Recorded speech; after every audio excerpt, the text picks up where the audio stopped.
ഇക്കഴിഞ്ഞ 10 വർഷങ്ങൾക്ക് ശേഷം രാജ്യത്ത് ഔദ്യോഗികമായി ഒരു പ്രതിപക്ഷ നേതാവ് ഉണ്ടായിരിക്കുന്നു, രാഹുൽ ഗാന്ധി. കഴിഞ്ഞ 2 തിരഞ്ഞെടുപ്പുകളിലും ആകെ അംഗബലത്തിന്റെ 10% സീറ്റ് എന്ന നിബന്ധന അത് മറികടക്കാൻ പ്രതിപക്ഷ നിരയിൽ ഒരു പാർട്ടിക്കും കഴിയാത്തതിനാൽ പ്രതിപക്ഷ നേതൃപദവി ആർക്കും കിട്ടിയിരുന്നില്ല. എന്നാൽ ഇത്തവണ 99 സീറ്റുകൾ നേടിയ കോൺഗ്രസ് പ്രതിപക്ഷ നേതാവെന്ന പദവി ഔദ്യോഗികമായി നേടിയെടുത്തു. പരിഹസിച്ചവർക്ക് മുന്നിൽ പ്രതിപക്ഷ നേതാവെന്ന ഇമേജുമായി എത്തുന്ന രാഹുൽ ഗാന്ധിക്ക് മുന്നിൽ വെല്ലുവിളികൾ ഏറെയാണ്. ഒപ്പം രാഹുലിന് ഈ പദവി കൊണ്ട് ചില നേട്ടങ്ങളുമുണ്ട്. ക്യാബിനറ്റ് പദവിയുള്ള കേന്ദ്രമന്ത്രിക്ക് ലഭിക്കുന്ന സൗകര്യങ്ങളടക്കം വിശാലമായ ചില അധികാരങ്ങളാണ് കോൺഗ്രസിനും രാഹുൽ ഗാന്ധിക്കും പ്രതിപക്ഷ നേതാവെന്ന പദവിയിലൂടെ ലഭിക്കുക.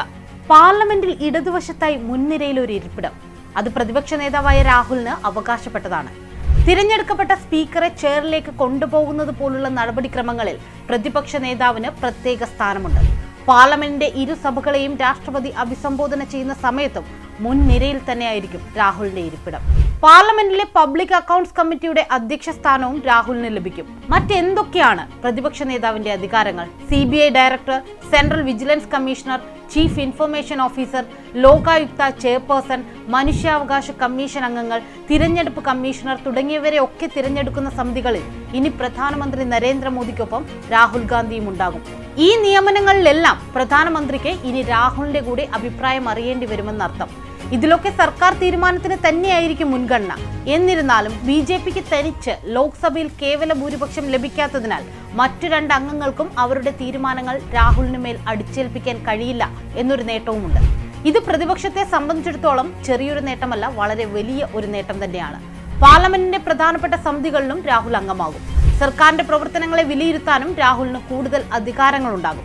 കൂടാതെ ലോക്സഭാ പ്രതിപക്ഷ നേതാവിന് ക്യാബിനറ്റ് പദവിയുള്ള കേന്ദ്രമന്ത്രിമാർക്ക് ലഭിക്കുന്ന ആനുകൂല്യങ്ങളെല്ലാം ലഭിക്കും. അതായത് ക്യാബിനറ്റ് മന്ത്രിയുടെ പദവിയും ശമ്പളവും അലവൻസുകളും ഒക്കെ. പ്രതിപക്ഷ നേതാവെന്ന നിലയിൽ രാഹുൽ ഗാന്ധിയുടെ ശമ്പളം ഇനി 3.3 ലക്ഷം രൂപയായിരിക്കും. MP എന്ന നിലയിൽ 1 ലക്ഷം രൂപയായിരുന്നു ഇതുവരെ അദ്ദേഹത്തിന്റെ ശമ്പളം. ക്യാബിനറ്റ് മന്ത്രിയുടെ തലത്തിലുള്ള സുരക്ഷയും രാഹുലിന് ലഭിക്കും. ഇതിൽ Z സെക്യൂരിറ്റി സുരക്ഷയും ഉൾപ്പെട്ടേക്കാം. ഒരു ക്യാബിനറ്റ് മന്ത്രിയുടേതിന് സമാനമായ സർക്കാർ ബംഗ്ലാവും രാഹുൽ ഗാന്ധിക്ക് ലഭിക്കും. ഔദ്യോഗിക കാർ, ഔദ്യോഗിക വസതി തുടങ്ങിയവയ്ക്കൊപ്പം സൗജന്യ വിമാനയാത്ര, ട്രെയിൻ യാത്ര തുടങ്ങിയ സൗകര്യങ്ങളൊക്കെ ഇനി രാഹുലിനും ലഭിക്കും. ലോക്സഭയിൽ പ്രതിപക്ഷ നേതാവ് പദവിയിലെത്തുന്ന ഗാന്ധി കുടുംബത്തിലെ 3ാമത്തെ അംഗമാണ് രാഹുൽ. അദ്ദേഹത്തിന്റെ പിതാവായിരുന്ന രാജീവ് ഗാന്ധി 1989-90 കാലഘട്ടത്തിൽ പ്രതിപക്ഷ നേതൃസ്ഥാനത്തേക്ക് തിരഞ്ഞെടുക്കപ്പെട്ട ഗാന്ധി കുടുംബത്തിലെ ആദ്യ അംഗമായിരുന്നു. രാഹുലിന്റെ അമ്മ സോണിയാഗാന്ധി 1999 മുതൽ 2004 വരെ ഈ ഭരണഘടനാ പദവി വഹിച്ച ആളാണ്. പ്രതിപക്ഷ നേതാവെന്ന നിലയ്ക്ക് രാഹുൽ സഭയിൽ നടത്തിയ കന്നി പ്രസംഗം തന്നെ കസറിയിരുന്നു. ആദ്യ പ്രസംഗത്തിൽ തന്നെ പ്രതിപക്ഷത്തിന്റേത് ജനത്തിന്റെ ശബ്ദമാണെന്നും അതിന് സഭയിൽ വേണ്ടത്ര അവസരം ലഭിക്കണമെന്നും രാഹുൽ സ്പീക്കറെ ഓർമ്മപ്പെടുത്തി. കഴിഞ്ഞ ലോക്സഭയിൽ നിന്ന് കുറച്ചു കാലത്തേക്ക് അയോഗ്യനാക്കി പുറത്താക്കിയവരോടുള്ള ഒരു മധുര പ്രതികാരം കൂടിയാണ് രാഹുലിന്റെ ഈ പാർലമെന്ററി ഉത്തരവാദിത്തം.